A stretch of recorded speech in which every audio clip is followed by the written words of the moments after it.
Plant కోసం జగన్ ఏం చేశాడంటే కొన్ని భూముల్ని కొన్నారు. ఆ భూములు ఓవరాల్గా 1250 ఎకరాలు అని చెప్తున్నారు టోటల్గా. ఎక్కడ ఇవి పల్నాడు ఏరియాల్లో చెన్నైపాలెం, వేమవరం, పిన్నెల్లి, తహెడ ఈ 4-5 గ్రామాల్లో, వేమవరంలో ఈ 5 గ్రామాల్లో కలిసి 1250 ఎకరాలు రైతుల దగ్గర కొన్నారు.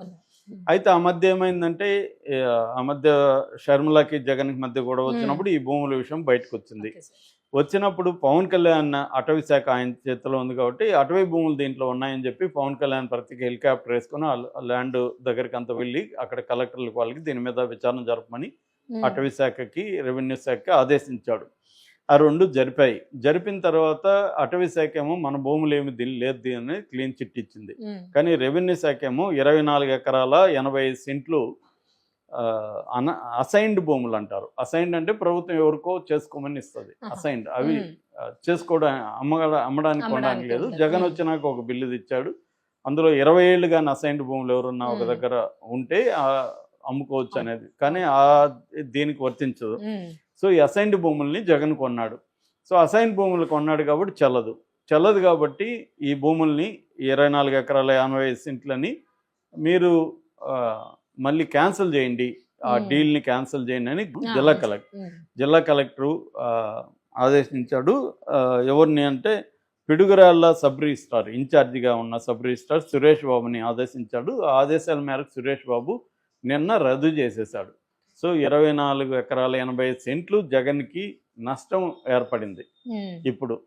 కాకపోతే జగన్ దీని మీద కోర్టుకి ఏమన్నా వెళ్ళే అవకాశం ఉంది. అంటే అసైన్డ్ భూముల్ని నేను కొన్నప్పుడు రిజిస్ట్రేషన్ ఎలా చేశారు అంటే జగన్ గవర్నమెంట్ కాబట్టి చేసి ఉండొచ్చు, కానీ శాఖ చేసింది కదా.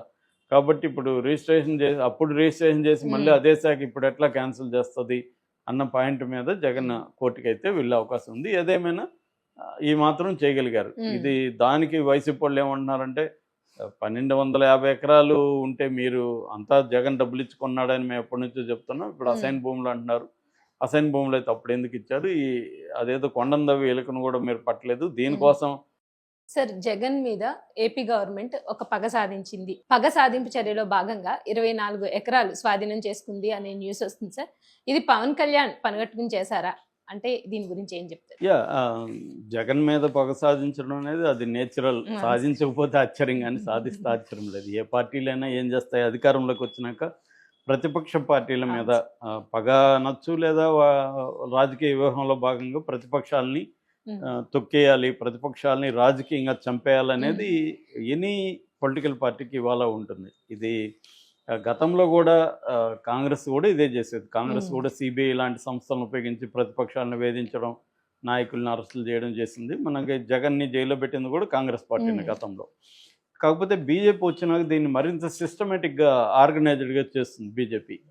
సో బీజేపీ ఏం చేస్తుంది, ఇటు ఈడీని, సిబిఐని, ఐటీ డిపార్ట్మెంట్లని ప్రతిపక్షాల మీదకి ఉపయోగించడం, వాళ్ళని కేసులు పెట్టి అరెస్టులు చేయడం, లేదా వాళ్ళల్లో కొంతమంది తమ పార్టీలకు వచ్చే విధంగా చేయడం. వస్తేమో క్లీన్ అయిపోతారు. అందుకనే బీజేపీని వీళ్ళు దాని ఏమంటారు, వాషింగ్ మిషన్గా పిలుస్తున్నారు. అంటే నువ్వు వస్తే మా పార్టీలోకి వస్తే వాషింగ్ మిషన్లో ఉంటావు, లేకపోతే జైలుకి వెళ్తావు. సో అందుకని మోడీతో మోడీ రాకపోతే ఈడీ వస్తుంది అన్న ఒక ఇది పెట్టారు. దాదాపు 1000 కేసులు, 5000 కేసులు పైన పెట్టారనేది గత కొంతకాలంగా చెప్తున్నారు. సో అది కామన్ అయిపోయింది ప్రతి పొలిటికల్ పార్టీ. జగన్ అధికారంలో ఉన్నప్పుడు చంద్రబాబును అరెస్ట్ చేశాడు, తెలుగుదేశం వాళ్ళని వేధించారు, కేసులు పెట్టారు. జగన్ కూడా అదే పని చేశాడు.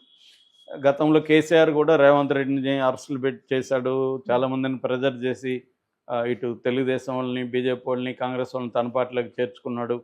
ఇవన్నీ బీఆర్ఎస్ కూడా చేసింది. అంటే మామూలుగా ప్రధానంగా 2 రకాలుగా అధికార పక్షం ప్రతిపక్షాన్ని వేధిస్తుంది. ఒకటి ఆర్థికంగా బలహీనం చేయడం.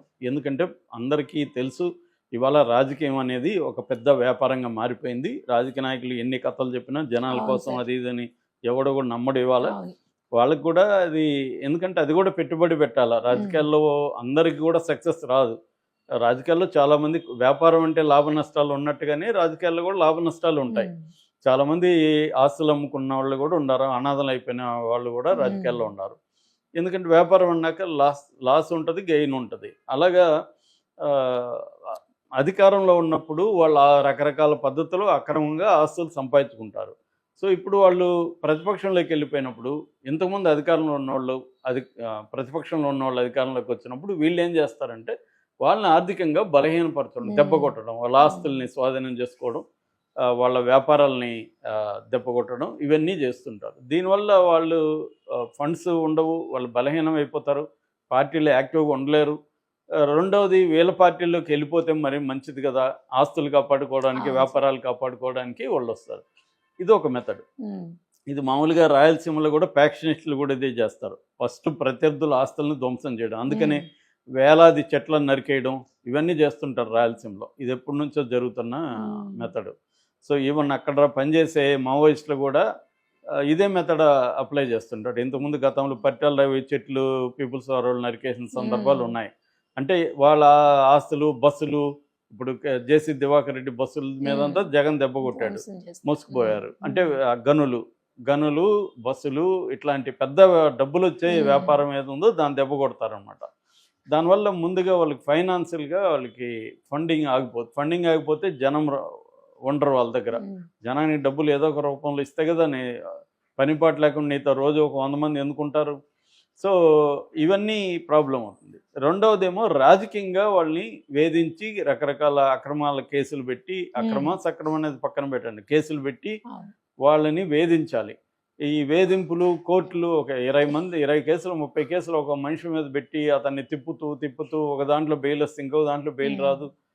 చింతమనేని ప్రభాకర్ చూస్తాం 60 కేసులైనా పెట్టాడు జగన్, ఒక కేసులో బెయిల్ రాగానే మళ్ళీ పోలీసులు మళ్ళీ పట్టుకుపోతారు. ఈ వేధింపులను తట్టుకోలేక వాళ్ళు రాజకీయాల నుంచి అన్నా విరమించుకుంటారు, లేదు వీళ్ళ పార్టీలన్నా చేరతారు. ఇది అన్ని పార్టీలు అక్రాస్ ద కంట్రీ చేస్తున్న పని. ఇప్పుడు చంద్రబాబు ప్రభుత్వం కూడా ఇదే చేస్తుంది. చంద్రబాబు ప్రభుత్వం ఏం చేస్తుందంటే 2 రకాలుగా చేస్తుంది. ఒకటి అధికారులను వేధించడం. జగన్కి గతంలో ఎవరైతే గట్టిగా పనిచేస్తారో అధికారులను వేధించి వాళ్ళ మీద కేసులు పెట్టి వాళ్ళని కంట్రోల్ చేయడం, వాళ్ళల్లో కొంతమందిని అప్రూవల్గా మార్చుకొని ఈ అప్రూవల్ స్టేట్మెంట్లు బేస్ చేసుకొని జగన్ పార్టీలో ఉండే ప్రముఖులనంతా అరెస్టులు చేయాలనేది నెక్స్ట్ వ్యూహం.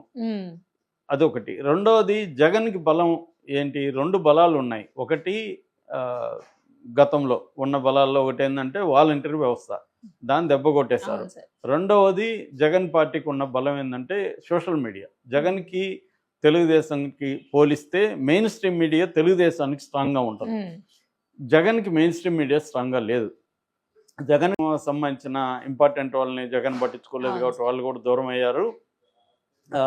ఇక మీడియా వచ్చి సోషల్ మీడియా. సో జగన్కు ఉండే బలాల్ని దెబ్బకొట్టేయడం, జగన్కి ఆల్రెడీ బలాల్ని నిర్మించుకోలేదు. ఎప్పుడైనా కూడా లాంగ్ టర్మ్ ప్లాన్ రాజకీయాల్లో ఉండాలి. రాజకీయాల్లో నేను ఒక 30-40 ఏళ్ళు ఉండాలంటే నాకు ఏ వ్యవస్థల మీద ఎలా పట్టు ఉండాలనేది చంద్రబాబుకి ఆ లాంగ్ టర్మ్ విజన్ బ్రహ్మాండంగా ఉంది, జగన్కి లేదు. అది ఇక్కడ కేసీఆర్కి కూడా లేదు. అందుకని కేసీఆర్ కూడా ఇవాళ పోరాడడానికి చాలా బాధలు పడుతున్నారు. సో ఇది మనకి చెప్పాలంటే చంద్రబాబుకి చాలా స్ట్రాంగ్గా ఉంది, జగన్కి లేదు. అందువల్ల ఇప్పుడు జగన్ని ఇబ్బంది పెట్టడం అనేది చంద్రబాబుకి చాలా ఈజీ. కాకపోతే చంద్రబాబు ఇంకా ఎందుకు జగన్ అరెస్ట్ చేయలేదని చాలామంది ప్రశ్నిస్తున్నారు. దీనికి కారణం 2 కారణాలు ఉన్నాయి. ఒకటి, మోడీ జగన్ని అరెస్ట్ చేయడం పట్ల అంత ఉత్సాహంగా లేడు. ఎందుకంటే మోడీకి ఏంటంటే జగన్ని ఇప్పుడు జైలుకి పంపించడం వల్ల మోడీకి వచ్చే ఇమీడియట్ ప్రయోజనం ఏం లేదు, చంద్రబాబుకి అది ప్రయోజనం. కాబట్టి మోడీ ఏంటంటే చంద్రబాబుని స్ట్రెంగ్తన్ చేయాలని మోడీ అనుకోవట్లేదు. జగన్ అనేవాడు ఒకడు ఉంటే చంద్రబాబు కొంత కంట్రోల్లో ఉంటాడు అనేది మోడీకి ఉన్న అండర్స్టాండింగ్. అందుకని జగన్ మీద ఉన్న కేసులకు సంబంధించి కూడా నిజానికి మోడీ అనుకుంటే 2 నిమిషాల్లో జగన్ జైలుకి వెళ్తాడు. ఎందుకంటే వీళ్ళ సిబిఐ వీళ్ళు కానీ గట్టిగా కోర్టులో ఆర్గ్యూ చేసి జగన్ బెయిల్ క్యాన్సిల్ చేయగలించగలిగితే, ఎందుకంటే దాదాపు 12 ఏళ్ళుగా జగన్ బెయిల్ మీద ఉన్నాడు. అవి క్యాన్సిల్ అయితే జగన్ వెళ్ళిపోతాడు. ఇంకా గట్టిగా చేస్తే జగన్కి కన్విక్షన్ కూడా పడే అవకాశం ఉంది. కన్విక్షన్ పడితే 2 ఏళ్ళ పైన కన్విక్షన్ పడితే జగన్ పొలిటికల్ భవిష్యత్తు ఇంకా మటాష్ అయిపోతుంది. కానీ ఆ పని మోడీ చేయట్లేదు. ఈ 10 ఏళ్ళుగా కూడా మోడీనే జగన్ని కాపాడాడు. సో అందుకని కూడా దూకుడుగా చంద్రబాబు వెళ్ళే పరిస్థితి లేదు. రెండోది, ఏమన్నా కేసులు పెట్టినా త్వరగా బెయిల్ వచ్చేస్తాయి ఇవాళ, దానివల్ల సింపతి వస్తుంది జగన్కి. అనేది కూడా ఇప్పుడైతే జగన్కి ఇమ్మీడియట్గా సింపతి ఏమి లేదు, కేడర్లోనే జగన్కి సింపతి లేదు. కాబట్టి ఇప్పుడు మనమే దాన్ని ఎందుకు పెంచడం అనేది కూడా చంద్రబాబు ఆలోచిస్తున్నాడు. సో ఇవన్నీ దృష్టిలో పెట్టుకొని జగన్ సేఫ్ అయితే అవుతున్నాడు. అయితే అసలే జగన్ మీదకి వెళ్ళకపోతే మళ్ళీ కేడర్ ఇబ్బంది అవుతుందని కొన్ని రకాల పనులు అయితే చేస్తున్నారు.